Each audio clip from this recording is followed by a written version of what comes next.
From the studios of Farm Journal Broadcast, this is AgDay.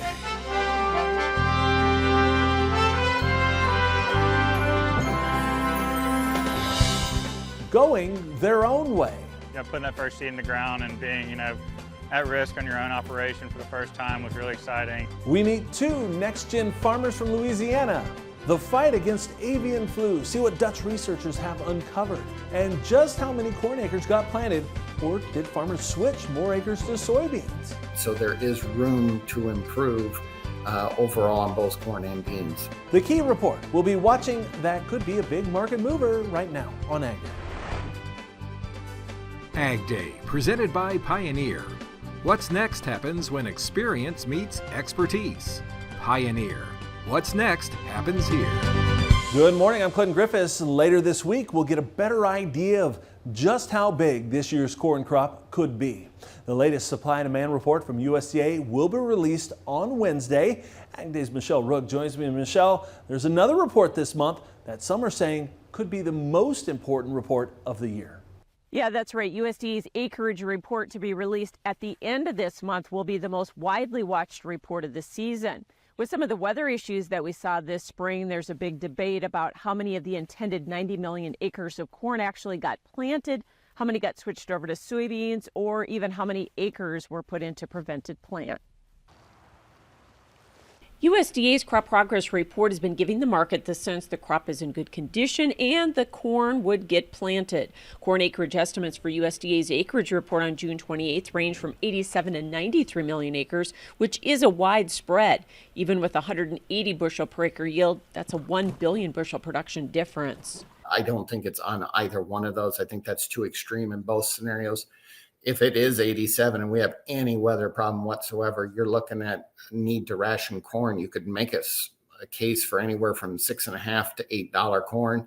If it comes in at 93 million, I think you can make a case that could be anywhere from $3.50 to $4 with normal precipitation. Monday was the last planting date for corn in the southern half of the Corn Belt for insurance, and May 31st was the cutoff for the majority of areas north of that line. However, Sheave doesn't expect many unplanted acres for financial reasons. I just don't see the prevent plant coming. I mean, those northern states were way ahead. I mean, we're talking 10% ahead of normal.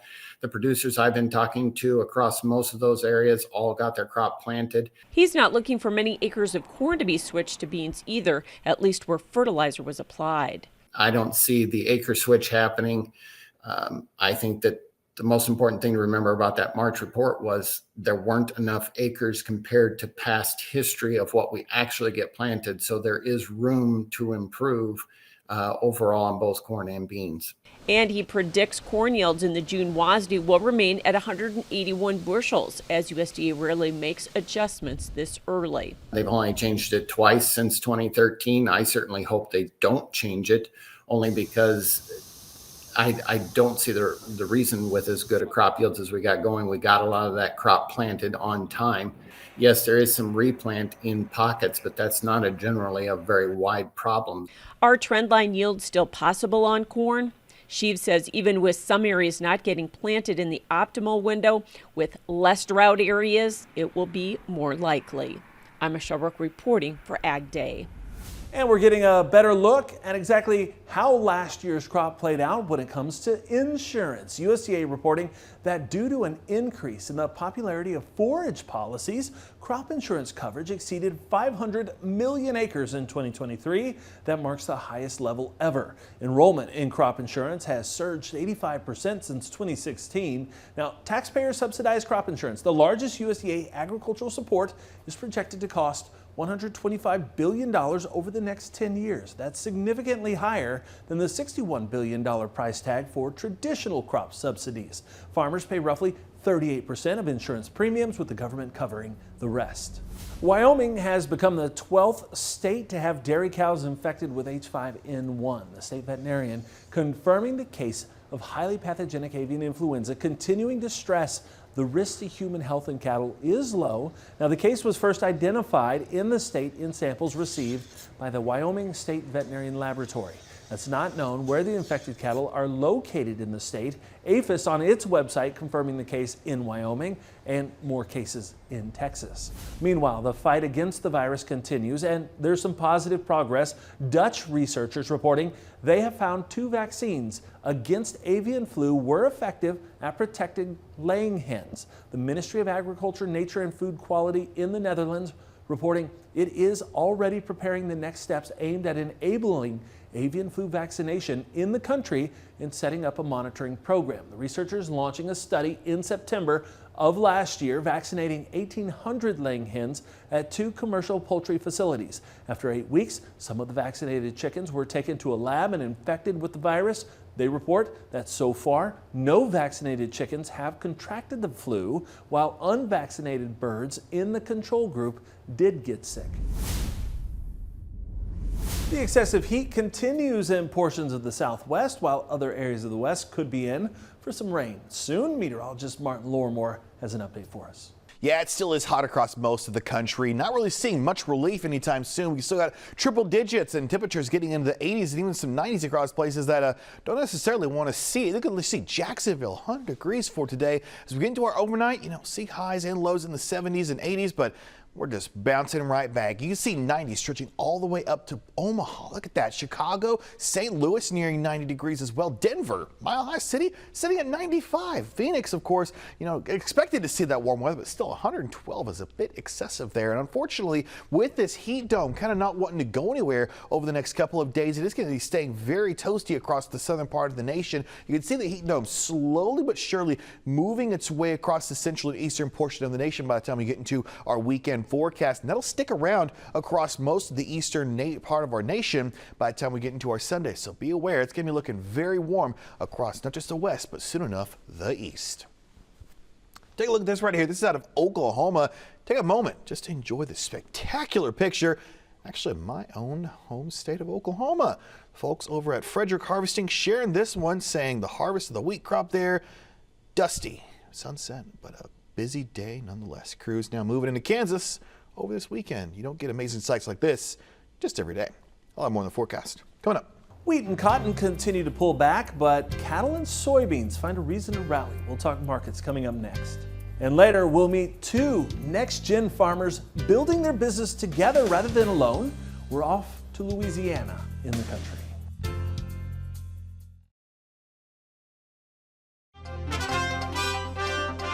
Corn, soybeans, and cattle all pushing higher to start the week. Michelle Rook is back with more on whether the trend can continue in Markets Now.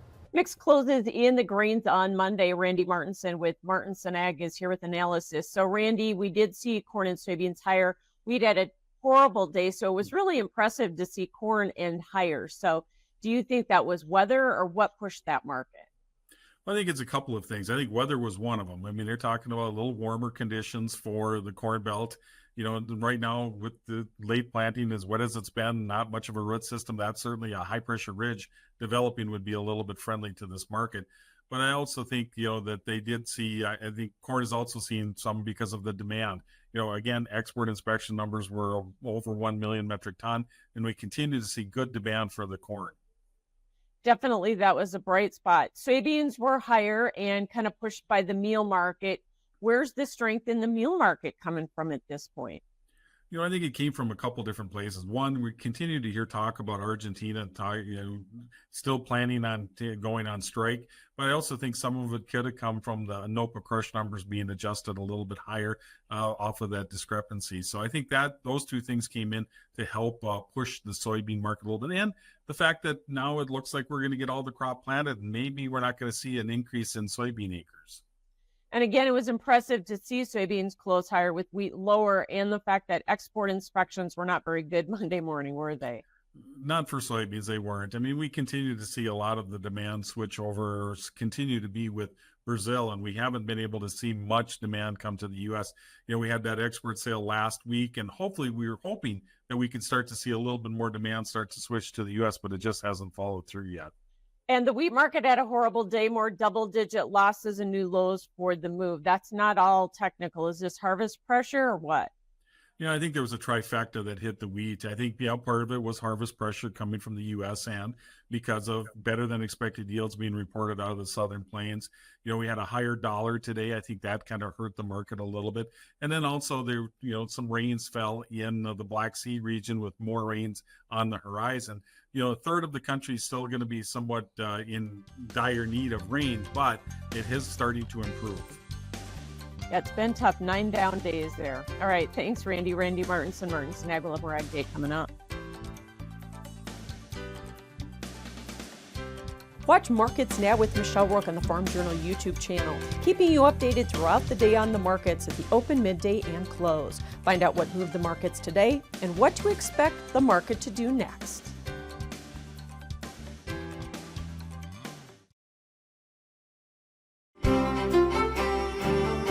Welcome back to AgDay. We're looking at the 6 to 10 day outlook on temperatures, and let's just say most of the nation, no surprise, is going to be above average. Just where that heat dome is going to be sitting is across the central and eastern part of the nation. Now, you can see out toward the northwest, below average temperatures. Low pressure is actually going to start trying to scoot its way down in our far extended forecast. Again, this is beyond about 10 days or so. So we could actually begin to see temperatures dropping off in this area of the nation. Unfortunately, though, most of us, the rest of us, will be sitting with way above average temperatures. And of course, the precipitation not looking like a lot over the next couple of days. You can see precipitation, a bit of a shower and storms out toward the parts of the south in Texas and Oklahoma, and watching toward Florida. Lots of rain over the next couple of days. That'll help significantly with the drought situation they got going on in central and southern Florida, and really across about the parts of the Ohio River Valley. Not a whole lot of rain, only a little bit moving in the northern plains where they could use the rainfall and actually in toward parts of New Mexico. Actually, that's very good. Most of that state hasn't seen much rain in a long time, and of course, still looking at the chance for a couple spotty severe storms on the rest of your Tuesday. Again, those storms in parts of Texas, got a little bit out toward the Rockies, and one little spot again out toward parts of the northern plains. And they'll be expanding a little bit more as we get into our Wednesday, but not a big severe risk. Just these areas could see the possibility of a handful of those storms. It is now getting into June when the severe weather starts taking a backseat to, of course, that aggressive heat. And aggressive heat we shall have as we get into our Tuesday. Again, this rest of the week, you see this high pressure, this heat dome just meandering across the southwest, and it's going to be eventually moving its way slowly but surely into the eastern part of the U.S. Now, this will maintain the warm and above average temperatures, maybe backing off just a little bit in toward parts of the west, but aggressively increasing those highs as we get into the eastern part of the nation. This right here could be seeing triple-digit heats yet again as we get into our Father's Day weekend, continuing to keep that high pressure as we head into our Thursday of next week. So that heat dome not really wanting to give away. All we're really going to be seeing is that little bit of a low pressure across parts of the Pacific Northwest where they could see an eventual drop in those temperatures. Speaking of Oklahoma, Woodward looking at clouds in the morning, a lot of sun in the afternoon, high 86 degrees, feeling a little bit warm, but feeling good nonetheless. Alberta, Leah in Minnesota, looking at a couple morning showers, high 84 degrees. And finally, Zanesville, Ohio, one of the few places still looking comfy, mostly sunny, high 75. Up next, a bankrupt dairy business is getting a second chance. We'll have details next. And later, it takes a lot of money and work to build a farm from the ground up. We'll tell you about a couple of friends giving it a shot in the country.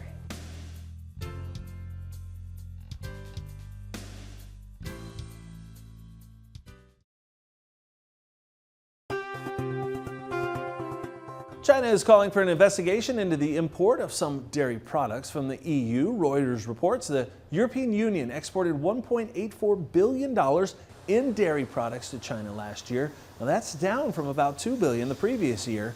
It comes as both countries conduct investigations into various imports and exports. China opened an investigation in January into brandy imported from the EU, while last month the EU started an investigation into flat-rolled products of iron or steel plated with tin from China. The European Commission is also investigating Chinese-made electric vehicles, while China was also looking into a probe of EU pork imports. A judge has approved a deal to buy bankrupt dairy business Oberweis Dairy. The winning bid was $21.25 million, and it was placed by Hoffman Family of Companies, which owns dozens of businesses, including wineries and a minor league hockey team. Company officials with Hoffman say they have no plans to close any of Oberweis' retail operations or make substantial cuts to the business or even change the brand name. In fact, they plan to announce new locations in the Chicago area. Oberweis' president saying the dairy is now primed for growth with Hoffman.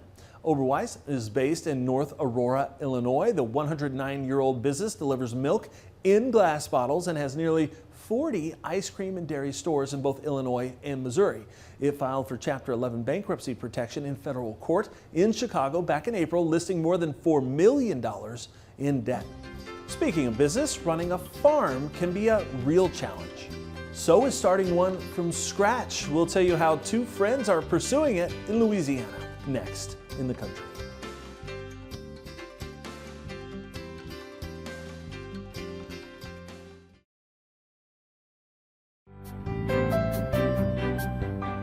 This week, we're focusing on the next generation of farmers. USDA's latest Census of Agriculture says just 9% of the nation's 3.4 million farmers are under the age of 35. However, one day soon, those will be the industry's biggest decision makers. Today, we meet two such farmers, lifelong family friends, and now partners in business. This week in Louisiana Agriculture's Carl Wiggers takes us to their farm in Lake Providence. Seeds are filling these rows quickly at New Generation Farms in Lake Providence.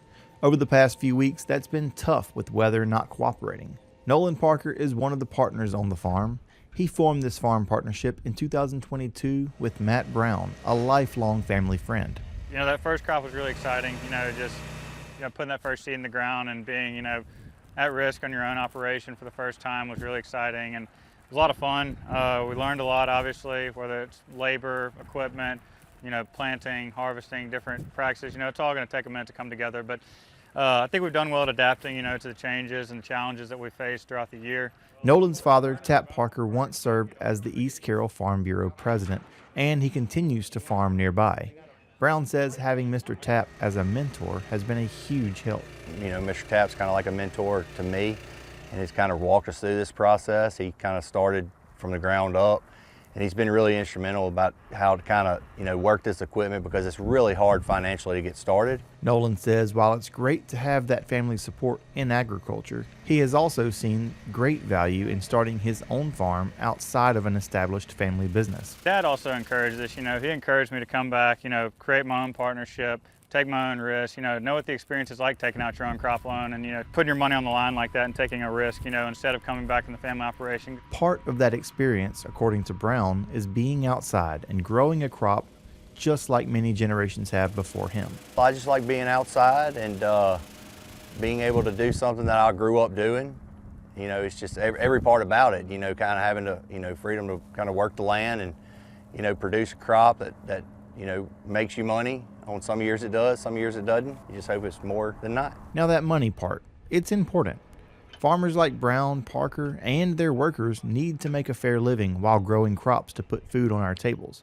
Parker says having a great relationship with their lender, First South Farm Credit, is key to keeping this farm and countless more in business. That relationship for Matt and I, is instrumental in our farming career, because we wouldn't have the opportunity to do what we do without organizations such as First South. And with the cost of everything going up, they're putting faith in you that they're going to know that they're going to get paid back. So having a relationship, which we have an extremely good relationship with our lending officer, and it's great. Now what's on this iPad is also helping pay the bills. Brown and Parker use the latest tech from John Deere and other tools to do much more than just keep an eye on their tractors. They're tracking data that will help them improve their land and yields year after year. That's what's really exciting to me is the whole technology piece. Matt's got into the drone spraying game now, and so it's constantly changing, new technology coming out every year, so there's always something to be excited about. In a day's time in the farming world, it's just, you never know what might happen. We're going to get parts here and hauling seed over here and delivering fertilizer back there, so it's a lot. It's 2 o'clock now. I feel like I just got up and started the day. It moves fast. It's kind of a revolving door here. We're moving guys down there because we're finding dry ground. It's no day's ever the same. Reporting from Lake Providence, I'm Carl Wiggers for This Week in Louisiana Agriculture. All right, thanks, Carl, and This Week in Louisiana Agriculture for sharing that story. Now, if you'd like to read about more next generation farmers or get advice on welcoming the next generation back to the farm, pick up the latest issues of Farm Journal Magazine and Top Producer Magazine. You can also visit agweb.com this week for a host of stories and related content. And that's all the time we have this morning. We're sure glad you tuned in. From all of us here at AgDay, I'm Clinton Griffiths. Have a great day.